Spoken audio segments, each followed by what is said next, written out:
Morning, everyone.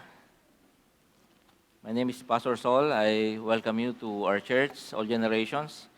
Sa mga bago po, first time, second time, uh, it is a habit or a practice, culture dito sa church, that before we proceed to listen to the Word of God, we spend time in silence. Alam mo, napakahalaga ngayon na we practice silent prayer. Kasi maingay ang mundo, daming mga kaguluhan o kaganapan. So we will take this time together as a church. We will listen to the Lord. We'll open our hearts, our minds, and allow the Lord to instruct ang ating mga buhay. Let's go to the Lord in prayer, mga kapatid.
In our silence, Lord, we hear your voice telling us that we matter to you. Na meron po kaming puwang sa puso po ninyo, Panginoon, as your people. And in spite, Lord, sa mga pangyayari sa aming mga buhay, mga personal crises and failures, nandiyan kayo, Panginoon, to encourage us. Sa mga nagdaang araw, Lord, na nakaranas kami ng mga kakulangan, aming mga pangailangan, overwhelming, Lord, yung mga needs. And yet, here we are. Our presence here is a manifestation, Lord, that you have faithfully provided for us, for your people. Past days, Lord, we have experienced massive temptations to the point, Lord, of entertaining a sinful life, and yet you have sustained us. Your word prevailed in our lives. That's why we are here. We are here to surrender to you, Lord. We are here to be cleansed. We are here to be redeemed again, Lord. And others, we rejoice with them kasi sobrang blessings, Panginoon, dumating sa kanila. Overwhelming, Panginoon, mga blessings. We thank you. Thank you, Lord.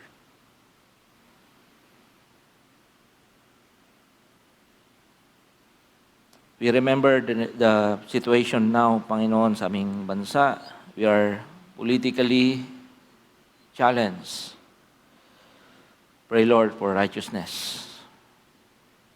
Nalangin namin, Panginoon, that among our leaders, the fear of God, Panginoon, ang maranasan. Respeto po sa inyo, Panginoon, sa inyong kabanalan. We pray, Lord, that yung outside threats, Panginoon, of confrontation, war, kakampi-kampi ng mga bansa, we pray, Lord, that, Father, we experience your grace, mercy. avert the whatever it is, Lord, the war or rumors of war will be greatly affected. Our situation with China, Father, it seems wala na po talagang solusyon, Panginoon, kundi lumapit sa inyo. Not only because we are weak, not only because in comparison, Lord, we can never prevail this war, but as Christians, we live for peace. And so we desire peace. We pray for peace. We pray for your protection and guidance. Lord, nandito po kami, Panginoon, upang manampalataya na nothing will happen, Lord, in this country, in this region of the world. Instead, you will send revival. You will touch many hearts, Lord, to receive your gospel of salvation. Use the church, Panginoon, sa mga efforts na ginagawa namin, Panginoon, in obedience to your promptings, to the Holy Spirit. Father, we pray that we will see fruits of our labor as we continue to serve you. Panginoon, sa umaga pong ito, amin din pong inaalala ang aming mga kapatid na may mga karamdaman, may mga nakatakdang mga medical procedures. Lord, give them strength. Father, we pray for healing. We pray for restoration of health. Ibangon niyo po sila, Panginoon, sa karamdaman. Palakasin niyo po sila. Encourage their hearts, Lord. We exercise our faith, Father. Faith in you, faith in Christ, faith in the Holy Spirit to bring healing and restoration sa kung ano man, Panginoon, ang sitwasyon na makapatiran. Salamat po, O Diyos, that we could come to you, we could listen to you, we could allow your Holy Spirit to speak to us, and we speak in return, Panginoon, knowing that you are listening to our prayers. All glory belongs to you this morning. In Christ's name. Amen. Amen. Magandang umaga mga kapatid. Maaari pong pakibatin yung inyong mga katabi before we start. We also would like to extend our greetings sa mga kapatid natin sa abroad at sa ibang mga bansa, ibang mga probinsya, na kasama natin sa pananambahan sa Panginoon. Nasaan man po kayo, nawa ang pag-ibig at ang biyaya ng Panginoon ay palagi po ninyong makasama. I think I owe you something, mga kapatid, before I go sa preaching today. For the sake of fairness and transparency and honesty, as your senior pastor, I'd like to tell you something. No? Kasi I cannot preach without telling you this. After all, this is a done deal. Tapos na po ito. The past month was very difficult for me and my family. Also for the leaders of the church. It was a moment for us, crucial moment sa amin pong pamilya as we discerned, as we really prayed, offered to the Lord and asked for wisdom, for direction. I was offered a professorial chair at PBTS to teach leadership and become their spiritual director. And I thought that was the direction of God for me. And I asked for wisdom, I asked for advice sa maraming mga tao. And after a month of praying, more than a month of discerning anong direksyon ng Panginoon, I'm here to tell you that I'm going to stay as your pastor.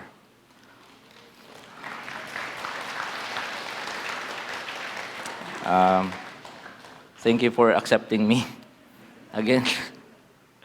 I think siguro sa buhay ng isang leader, may maganyang transitions, dumarating maganyang sitwasyon.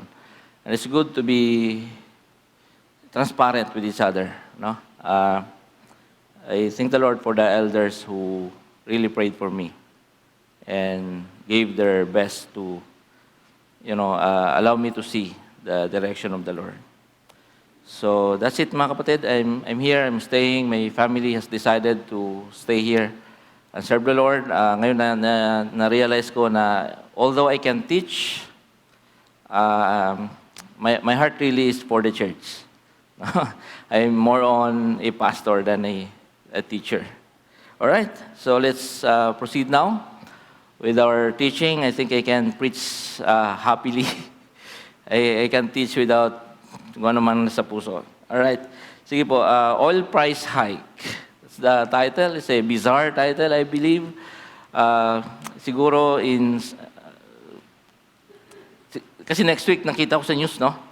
It's going to be massive oil price hike again. But we will be talking about different kind of oil, mga kapatid. Be talking about precious oil. Meron yung balo, tsaka yung kanyang mga anak, and how the Lord saved them through that precious oil na kakarampot. And they were in the midst of crisis, no? Maraming mga crisis sa buhay. And siguro, talagang kahit sa atin ngayon nangyayari, na ang iba sa inyo, karamihan sa inyo, dumadaan sa mga crisis ng buhay. Let's talk about that. Sabi po ng isang author, si Kendra Cherry, meron pong at least 3 klase ng crisis. And you can add some more kung gusto po ninyo. Number 1 is developmental crisis. Ano po ito? Ito po daw yung uri ng crisis na part ng growing up. Diba? Mga bata, nagbabago behaviors, yung mga teenagers hanggang adulthood, yung mga period na yon ay may mga changes sa buhay. May mga changes sa pananaw, sa action, sa pag-iisip. So, developmental yon. Crisis siya, kung tutuusin. Kasi nga, maraming mga transitions na nangyayari.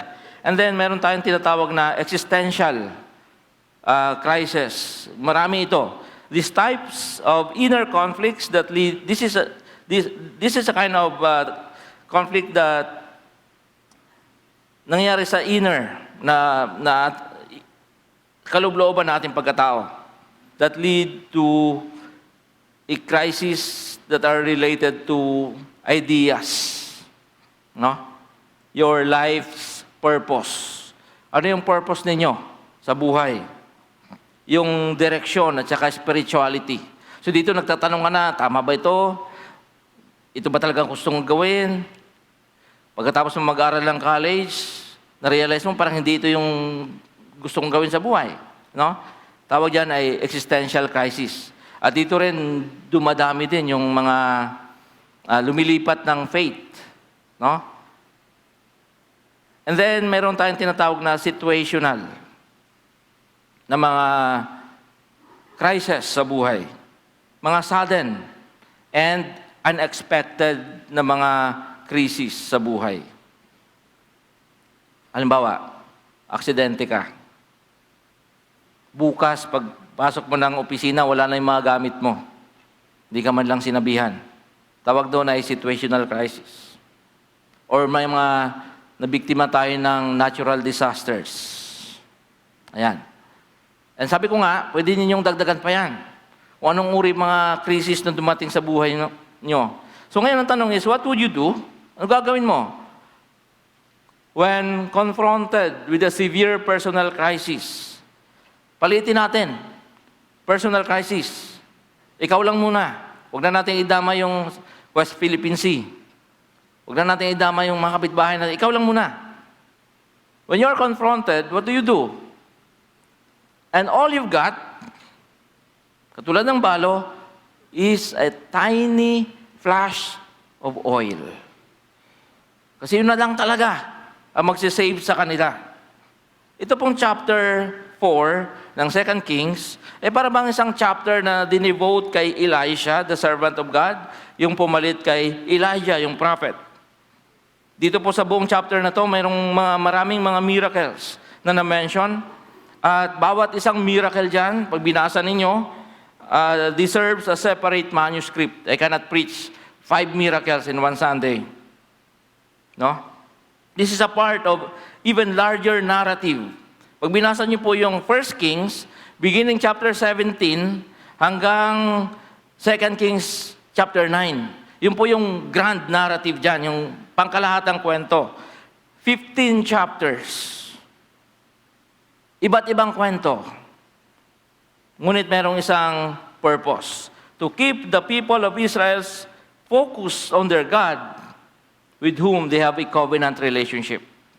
Ang daming mga eksena dyan na talagang kailangan bigyan ng kwento. Kailangan bigyan ng buhay sa pamamagitan ng mga miracles ng Panginoon. Just to remind the people that they belong to God.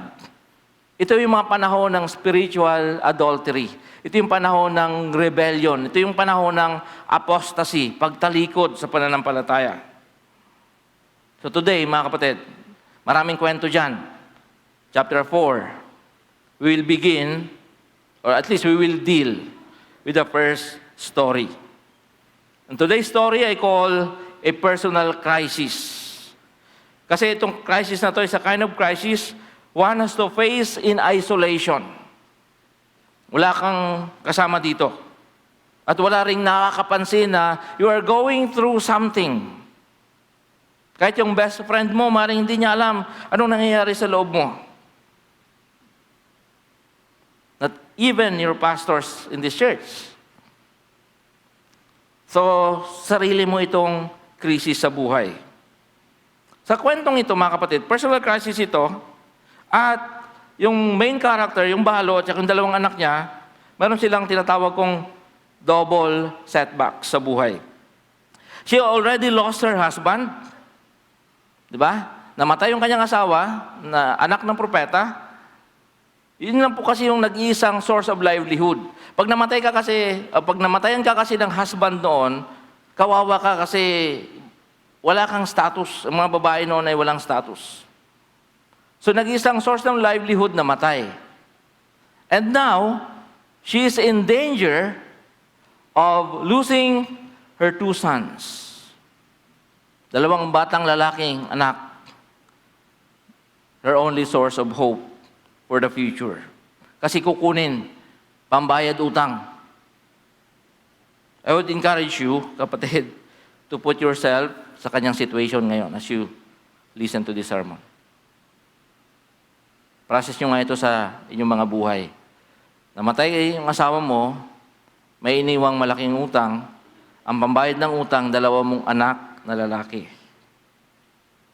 Your 2 sons will be taken to become slaves until the year of Jubilee. 50 years contract. Or, kung mabayaran mo early, ay mukhang imposibleng mabayaran early. Try to absorb that.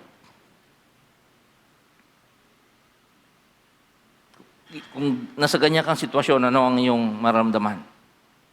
Try to define her emotions here. Number 1, nakita ko dito, emotion ng babae, resentment, bitterness, doon sa kanyang namayapang asawa. Hindi niya naman kasi yung problema. Diba may mga krisis sa buhay na dumarating sa'yo, ikaw ang pinaka-apektado, ang masaklap niyan, wala kang kinalaman doon. No? Ipinamana lang sa'yo. Sa dami ba naman ipapamana, di ba? Utang pa, wala ka namang kinalaman, ikaw sasalo ng problema. Buti sana kung maraming ipinamana sa iyong kayamanan. Eh ngayon, marami naman pwedeng ipamana, maliban sa utang. Diabetes, high blood, di ba? Pinapamana na rin po yun ngayon. Resentment. Haharapin mo tong problema na to na hindi mo naman kagagawan. At wala kang masingil. Hindi ka pwedeng magalit, patay na yung tao. Number 2, of course, galit. Doon sa inutangan. Ang problema, sa kanilang batas, tama yung creditor. Walang human rights dito, mga kapatid. Kukunin talaga yung mga anak nila, bayad utang yun. Yun yung kanilang law. Wala kang magagawa. And of course, bilang ina, sorrow, kanyang naramdaman para sa kanyang 2 anak. Why? Because slaves are owned mostly for life. Kukunin niya, let's say 10 years old, makakalaya yan, 60 years old. Owned yun, mga kapatid. Walang day off yun. Walang karapatan yun. Para bang, kung ako na lang sana, no? Yun yung sabi ng nanay ko, ako na lang ang pwedeng kuhanin. Kaso lang, mas, of course, gusto nila yung bata para mas mahabang pakinabangan, tsaka lalaki. And self-pity. Kasi, wala naman talaga siyang pag-aari. She has nothing except this. Maliit na bote ng oil. Are you in a crisis right now? What kind of crisis are you facing? Ito mga crisis na dumarating, maaaring kagagawa natin or imposed on us. And then, tayo magdadala ng consequence ng mga lahat ng mga bagay na to. Crisis bring pain, and we're conditioned to avoid pain and embrace only pleasure. Di ba? Sa mundong ito, ang orientation natin ay iwasan lahat ng masasakit. Embrace lang natin masasarap. Embrace lang natin yung pleasure sa buhay. Simula na nag-aral tayo, mga kapatid, yan yung nilagay sa ating mind ng education system natin, ng ating lipunan. Galing po yan sa tinatawag natin na utilitarian philosopher. Jeremy Bentham, for example, the father of utilitarian philosophy, sabi niya, nature has placed mankind under the governance of two sovereign masters. Dalawang masters lang daw po ang pinaglilingkuran natin sa mundong ito. Number 1, pain. And number 2, pleasure. So, kung ang orientation natin ay utilitarian, dapat pleasure lang lahat. Lahat ng pain, mawala dapat sa buhay natin. Pero hindi siya ganun. Sa ating pagiging Kristyano, naintindihan natin that pain has its own purpose. It brings us sometimes closer to God. It opens our eyes for sa realidad na we need God. So, if you are in the middle of a crisis right now, what happens when God enters your crisis? Paano kung papasok sa krisis ng buhay mo ang Diyos? Ito po yung mga eksena according to the story. Number 1, God sends someone to help you. Believe me, when you suffer in silence, no one knows kung anong nangyayari sa'yo, God sends someone. Literally, or through Facebook, through WhatsApp, through text, someone comes your way. That someone is from God. Pero baliktarin natin. Gusto ko, sa umagang ito, na ikaw yung someone na ipapadala ng Panginoon sa crisis ng isang tao. You know, it comes from God. Alam mo na ang sagot ay galing sa Diyos when the conversation is void of insults and judgment. Di ba? Conversation nila, hindi sinabi ni Elisha, yung asawa mo kasi, pasaway. Or hindi sinabi ni Elisha, umutang yung asawa mo kasi yung lifestyle mo, masyado ka maluho. Walang ganon. So alam mo, nagaling sa Panginoon kung walang insults and judgment. Instead, the conversation is focused on inquiries. Pagtatanong na inquiries which lead to faith. Mahirap tagalogin to.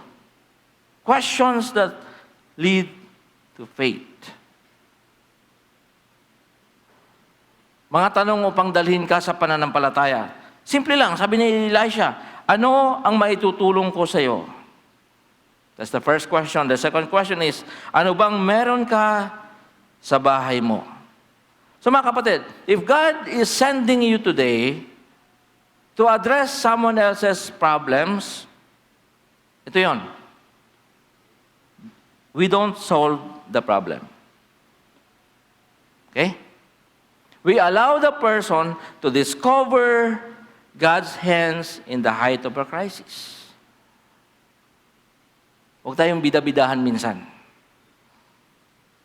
Na parang lahat ng sagot sa mundo ay binigay ni Lord sa'yo. At ikaw lang makakasagot sa problema ng sangkatauhan. No. You are only a channel. Daluyan ka lang. Dadaloy lang sa'yo ang pagpapala, not the blessing itself. You are not the blessing. Papadaanin sa'yo ng Panginoon yung wisdom, papadaanin sa'yo ng Panginoon yung mabuting advice, papadaanin sa'yo ng Panginoon yung encouragement, but you are not the blessing itself. Although there are times na masasabi ng kausap mo, yung presensya mo lang serves as a blessing to me. But still, it's not the source of blessings. God takes the credits. Laging presensya mo at kung ano man nagawa mong contribution sa buhay ng isang tao, laging iisipin na yan ay blessing ng Panginoon upang dalhin sa pananampalataya yung taong yan. So, ito yung naman napapansin ko, at sana hindi mangyari sa atin, iwasan natin. Pag tayo ay ginamit ng Panginoon sa buhay ng iba, minsan lumalaki yung ating mga ulo. Number 1, avoid spiritual blackmail. Mga Kristyano, magaling mag-blackmail. Paano natin sinasabi ang blackmail? In a subtle way, I know all your weaknesses. Nagkwento na nga sa iyo yung tao na lahat ng kanyang mga kahinahan at pinagdadaanan, iba-blackmail mo siya, sabihin mo sa kanya, oh, I know all your weaknesses, therefore I know what to say to God and others against you. Maraming mga spiritual tyrants. Mag-iingat po tayo dyan, mga kapatid. At kayo naman, pipili-piliin ninyo kung kanino kayo magsasabi ng mga problema. Baka ma-blackmail kayo. Number 2, ito mas malala. Do not become a spiritual hostage taker. Ito mga taong to. Silently, pinapadama nila sa iyo, sabihin nila, I can pray to God to take back the blessings He's given you through me. Di ba? Wala ka noon, tapos nag-pray tayong dalawa, tapos nagkaroon ka ngayon. Parang sinasabi mo, dahil sa'yo, na-bless yung taong yan, at gagamitin ka rin ni Lord to take back the blessings. You are a hostage taker. Pangatlo, you are not God's PR man.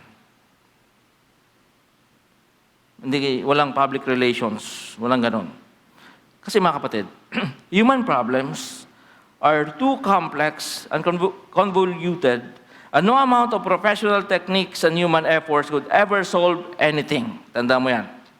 Napaka-komplikado, napakalaki ng problema ng sangkatauhan na hindi ang kayang i-address ng mga techniques at mga human efforts. So, stop acting like a fixer. Be faithful sa Panginoon. Hindi ikaw yung mag-fix ng problema ng mga tao. Stop being a professional in spiritual matters.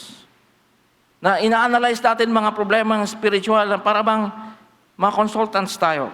Instead, excel in prayer and intercessions like Elisha. Kapatid, the Church of God doesn't need consultants. The church needs broken people who serve as spiritual companions in the arduous journey of life.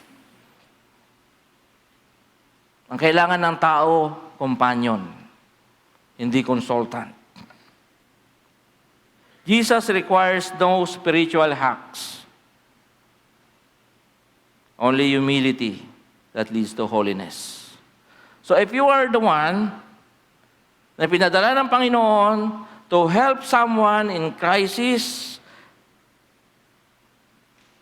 don't take the credits. Do not hostage the person. Instead, be reminded. Sabi ng isang Christian, Count von Zinzendorf, sabi niya, preach the gospel, die and be forgotten.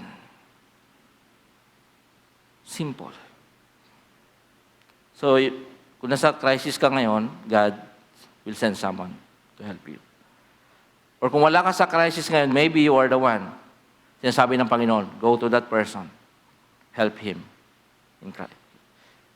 in times of crisis. Number 2, God sees abundance when all you see is emptiness. Verse 2. Diba? Sabi niya, ito lang ang meron ako. Maliit na bote ng oil. God's miracles are often derived from the ordinary and little that we already have. Ulitin ko ang pagpapala at miracle ng Panginoon, lagi nag-uumpisa yan sa kung anong maliit na bagay na meron ka. May mga miracle si Lord na wala ka, na dumating sa'yo, pero most of the time, kung anong meron ka. When God called Moses to perform miracles before the Pharaoh, anong tanong ng Panginoon? Ano ang nasa kamay mo, Moses? So God used the staff of Moses, yung tungkod ni Moses. David killed Goliath miraculously sa pamamagitan ng kanyang sling. Let's go to the New Testament. 5,000 men, women not included, children not included. So kung sabihin natin may asawa yung 5,000 men, that's 10,000. Kung may tag-iisang anak yun, that's 15,000. Pakakainin ni Jesus gamit ng isda at tinapay ng bata.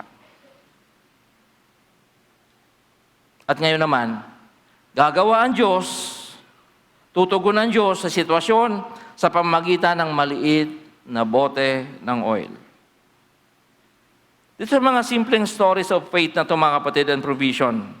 One beautiful principle can be applied. Ito yon. Whatever we give God in faith, He multiplies. Nung binigay ng bata yung, ilan yun? 2 tinapay, 2 isda at 5 tinapay. Thousands of men nakakain at nabusog.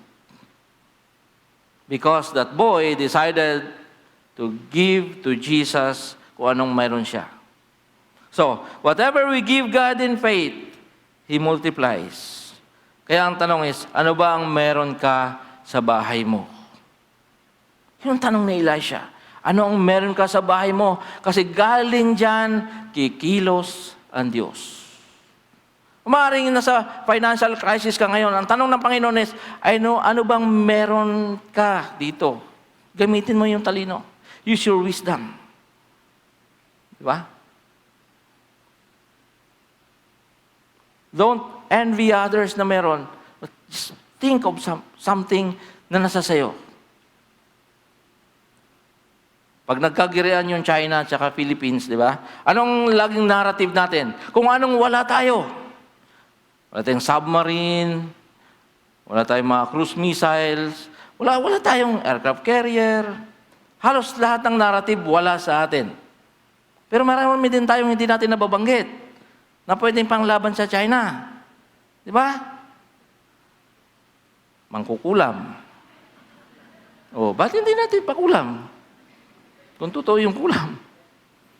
Marites. Dami.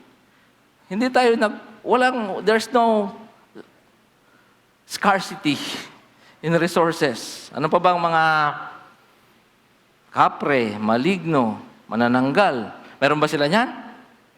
Di ba? Nuno sa punso. So, we look at kung anong meron ka. Kasi most likely, diyan manggagaling yung sagot ng Diyos. Whatever we give God in faith, He multiplies. Give it to God. Pararamihin ng Diyos. Number 3, God scandalizes your faith by telling you to bring in more emptiness.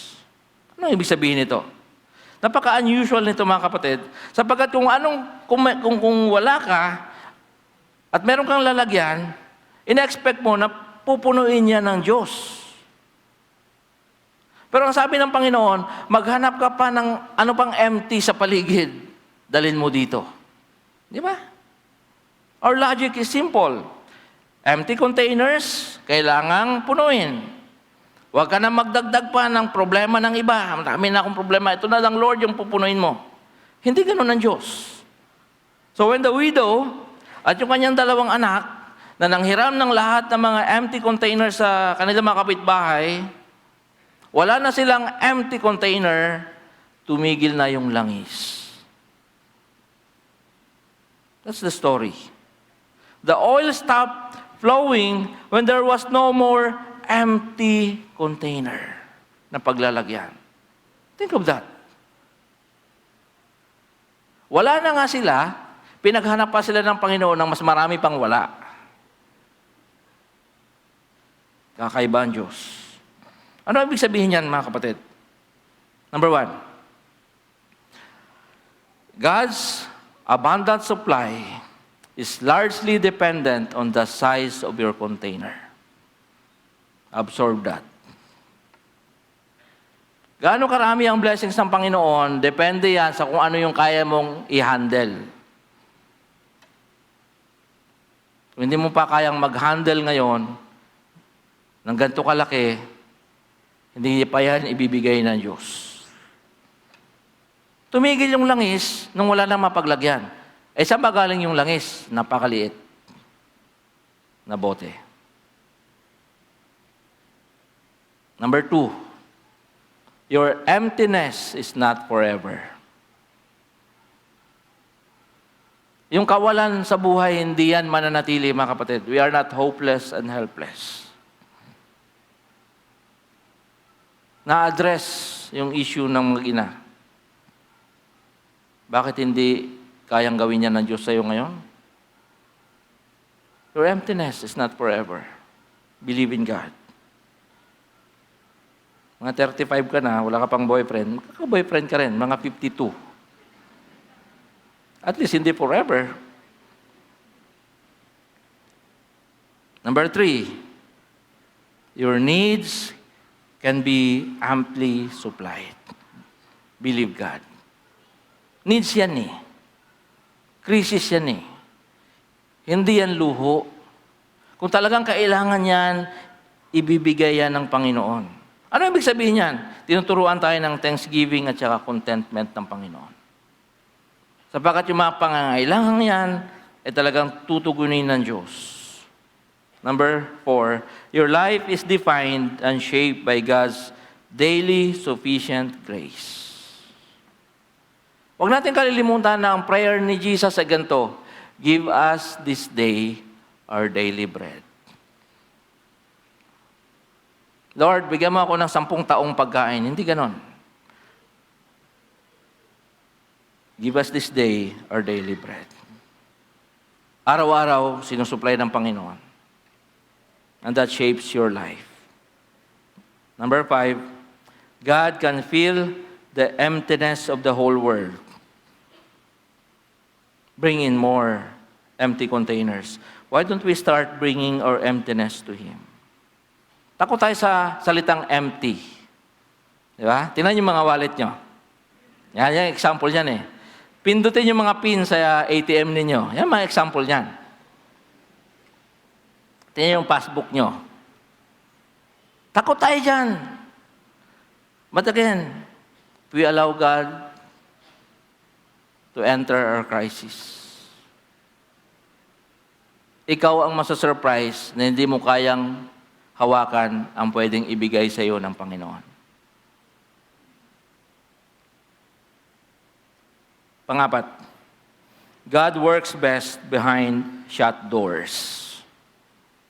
Masigit na nagtatrabaho ng mabuti ang Diyos. Nakikita natin yung kagandahan ng Panginoon ang ginagawa ng Diyos kapag ka nakasarado yung mga pinto. Ano ibig sabihin nito, mga kapatid?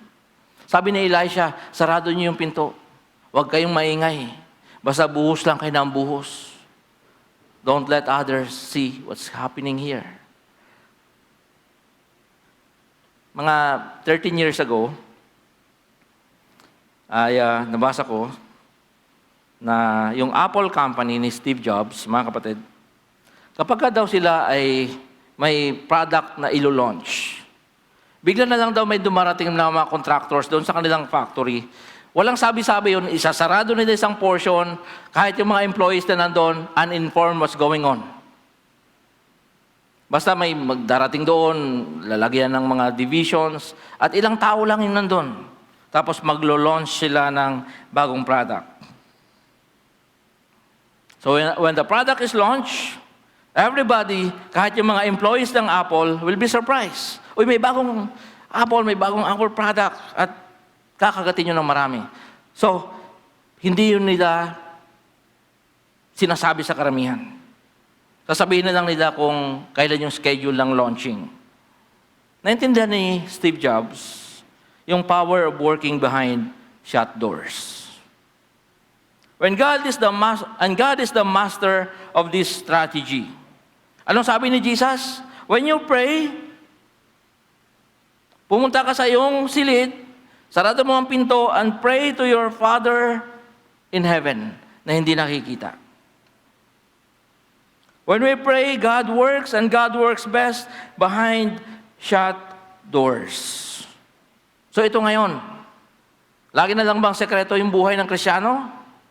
Wala na bang pagkakataon ng iba na makaalam anong nangyayari sa buhay mo sa pamamagitan ng Diyos? Whatever God accomplishes in our lives, it must be publicly shared. Makinabang yung ibang tao, malalaman ng ibang tao anong nangyayari sa iyo because you are mandated to share whatever it is that God has been doing in your life. You will work with God in silence, in secret, but the product of it, ano man ang nangyayari sa iyo, you will have to share it.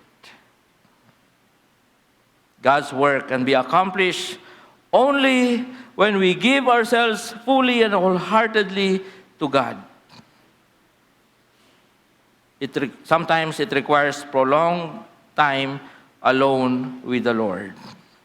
Tanong ko sa iyo is, what is happening with your moment, with your special moment with God? Meron pa ba kayong pagkakataong mag-usap ng Panginoon na dalawa lang kayo? At nahahayaan mo pa ba na ang Diyos ay gumawa, kumilos sa buhay mo na hindi nakikita ng ibang tao? Don't miss the mighty and miraculous works of God this week. Itong week na darating. Invite God in your special moments. Ano ba ang mga special moments naman nagtatrabaho? Sabihin ko sa inyo. Yung SM Bacoor hanggang Talaba, special moment yan. Yung pagdating mo ng toll, special moment yan. Bakit? Kasi mga mahinahin na 30 minutes dyan, nauupo ka lang, walang mangyayari sa buhay mo. Grab that opportunity. Yung mga ganyang moments na sinasayang ng mundo, na naiinis yung mga tao, take it as a blessing. Pray from your heart. Yun yung mga special moments. The world enjoys the product of our intimacy with God, but has no idea about the process you have to go through upang mayroon ka lang i-offer sa mundo. Bakit? Pag nakikita kita, na-encourage ako. Hindi niya alam ang tagal ng process na yon, talking alone with God.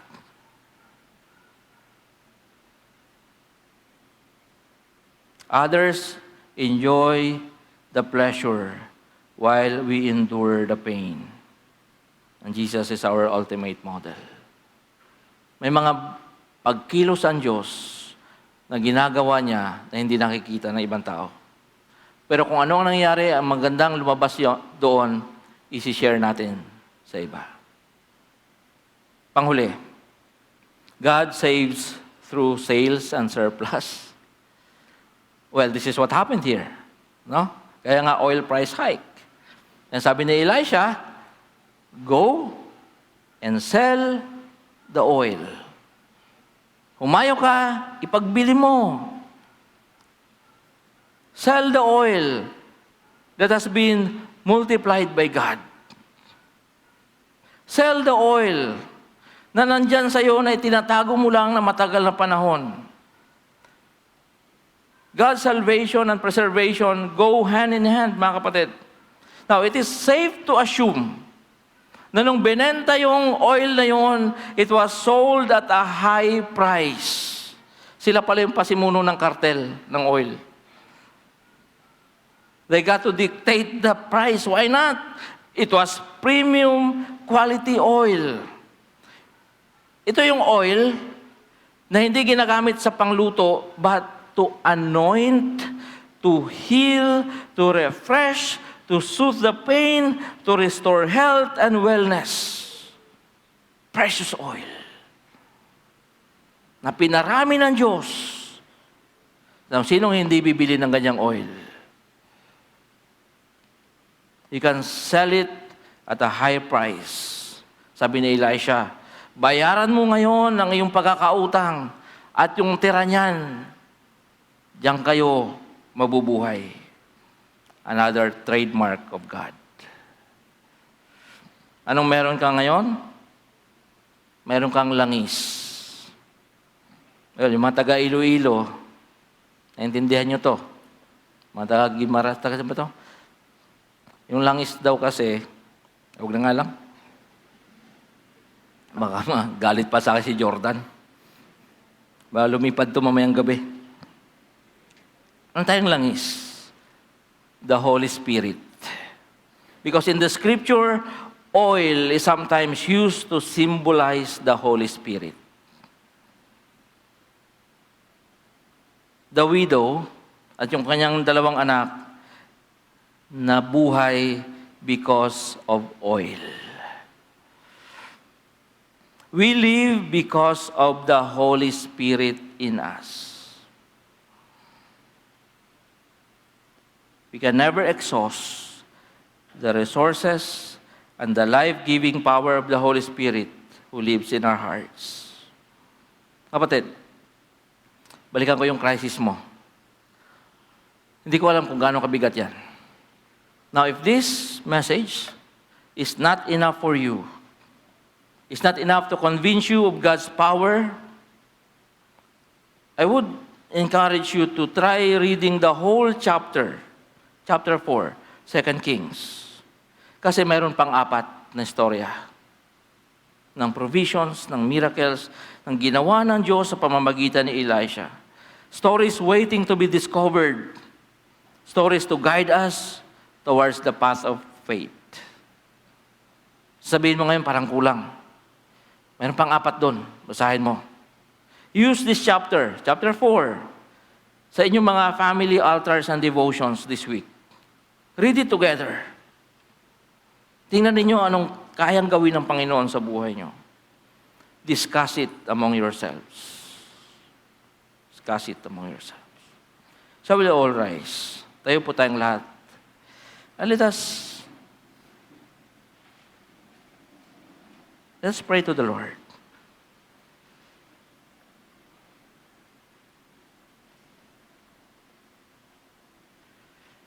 My prayer is this. May God surprise you today. May He increase your faith. May the Lord bless the works of your hands. May you live abundantly. May He provide all your needs. Naway hindi maubos ang langis ng banal na Espiritu sa iyong buhay. In Jesus' name we pray. Amen. Amen.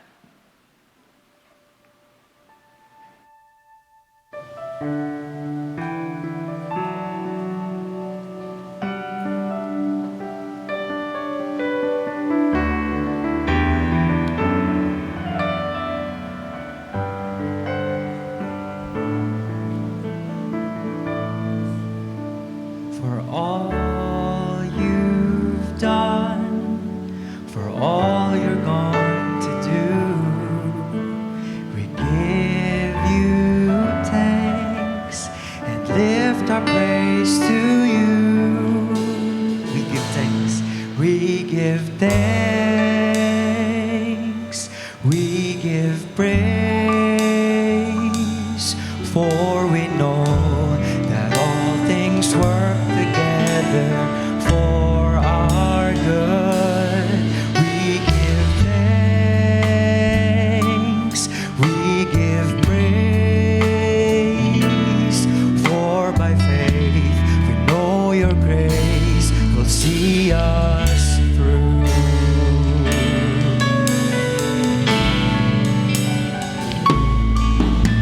For all those things that we don't understand, we come by faith and place them in your hands. We give thanks, we give praise, for we know that all things work together for our good.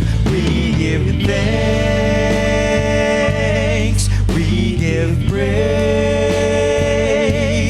for by faith we know your grace will see us through. We sing, even we stumble, even if we stumble, even if we fall, you will not forsake us. You're the King and Lord of all, Lord of all. We give thanks, we give praise, for we know that all things work together for our good. We give thanks, we give praise, for by faith we know your grace will see us through. We give thanks, we give thanks, we give praise, for we know that all things work together for our good. We give thanks, we give praise, for by faith we know your grace will see us through. For by faith we know your grace will see us through. For by faith we know your grace will see us through. Maaari na po munang makaupo ang lahat.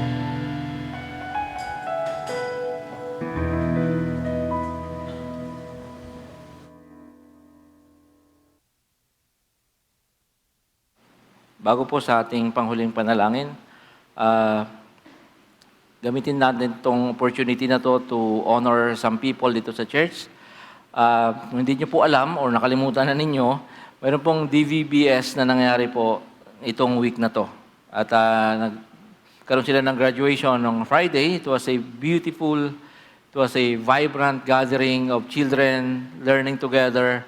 Masaya po yung mga bata. And of course, that only happened because some people committed their lives to teach yung mga bata to the point of iba nag-leave sa trabaho, iba ay talagang may mga sacrifices na ginawa. And as a church, I think it's proper naman na we honor our volunteers. So, hindi ko na kayo isa-isahin kasi medyo marami kayo. Tayo na lang po lahat ng mga volunteers ng DVBS tong week na to, and we can pray for you at pagpalain kayo ng Panginoon. Ayan, ang iba po ay nasa taas. Palakpakan po natin sila, mga kapatid. Salamat sa inyo. Naniniwala ako na may ginawa ang Diyos sa buhay ng mga bata. Ang iba, first time, at hindi nila makakalimutan yung mga tinuro ninyo, ang mga binahagi ninyong mga salita ng Panginoon sa kanila.